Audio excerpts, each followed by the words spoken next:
Okay, confirm. Ada tiga orang yang buat hashtag. So kita start. Tepat ke dua? Oh, lama. Ni pembuktian. Tepat kedua jatuh kepada Femi Vector. Tahniah dapat tempat kedua. Suka je. Kita pergi ke tempat yang pertama pula. Tempat yang pertama. Tak nak lagi report tu. Okay, loading.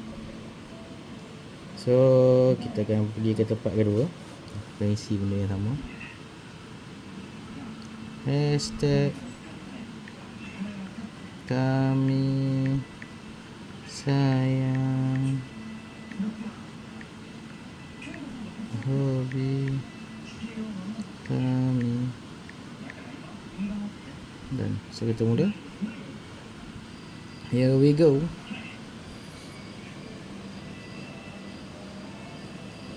Aku buat manual. Tak boleh tak.